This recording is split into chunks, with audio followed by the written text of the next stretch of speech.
اور یہ جو وظیفہ بتا رہا ہوں میں آپ کو، یہ روزے میں برکت کا وظیفہ ہے۔ جس کو بھی بتایا الحمدللہ بہت فائدہ ہوا۔ بلکہ ایک آدمی ایسا تھا کہ جس نے 1000 کے نوٹ زندگی میں کبھی نہیں گنے تھے، 1000 کے نوٹ اس نے گنے نہیں تھے، اسے بھی وظیفہ بتایا گیا تو الحمدللہ اب اس وقت میں کروڑ پتی ہے۔ وہ 1000 روپیہ کبھی گنا ہی نہیں تھا اس نے، لیکن آج اللہ تعالیٰ نے خوب مال دیا۔ لوگ جو ہے بہت ہی پریشان ہے روزے کے سلسلے میں۔ میں ایک مختصر وظیفہ بتاتا ہوں۔ سوتے وقت 100 مرتبہ یہ پڑھا کرتے تھے، پڑھیے میرے ساتھ، بسم اللہ اللہم صلی علی محمد۔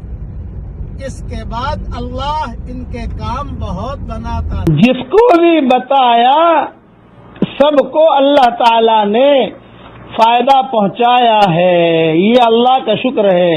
چونکہ بہت خبریں آتی ہیں، میں اس لیے یہ مختصر چیز بتا دی میں نے، لیکن شرط ہے اس میں فرض نماز کے بعد۔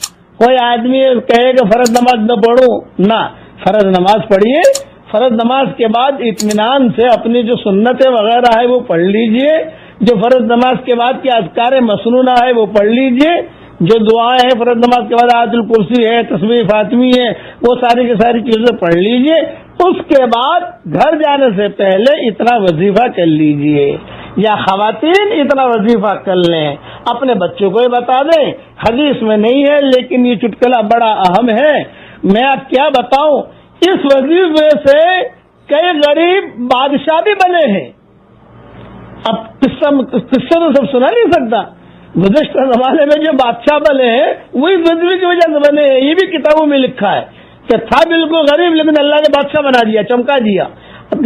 اس لیے لوگ بہت پریشان ہیں گھریلو سلسلے میں، روزے کے سلسلے میں۔ آپ گھبرائیے اور اللہ کے احکامات کو پورا کیجیے، باوضو رہنے کی کوشش کیجیے۔ یہ تو حدیث شریف میں آتا ہے کہ باوضو رہو کہ روزے میں برکت ہوگی۔ الحمدللہ میں دعا کرتا ہوں کہ اللہ تعالیٰ سب کے لیے حلال مال و منال کے دروازے کشادہ فرمائے۔ اب پڑھ لیجئے میرے ساتھ، لا الہ الا اللہ اللہ اکبر۔ دیکھیے لا الہ الا اللہ بڑا، میرے گناہ معاف ہو گئے، سیدھا عرش تک پہنچ گیا۔ اللہ اکبر بڑا، آسمان اور زمین کا درمیانی حصہ اجر اور نور سے بھر گیا۔ الحمدللہ۔ اس لیے بس اب دعا کرتا ہوں کہ اللہ جو پریشان حال ہو ان کے پریشانیوں کو دور فرما، جو مقروض ہو ان کے قرضوں کے ادا ہونے کی غیب سے صورت و شکل پیدا فرما۔ اے اللہ جن کے روزے کا مسئلہ ہے ان کے لیے حلال مال و منال کے دروازے کشادہ فرما۔ اے اللہ تو جسے ہدایت دے دے اسے کوئی گمراہ نہیں کر سکتا، اور تو جسے گمراہ کر دے اسے کوئی ہدایت نہیں دے سکتا۔ اے اللہ تو ہمیں ہدایت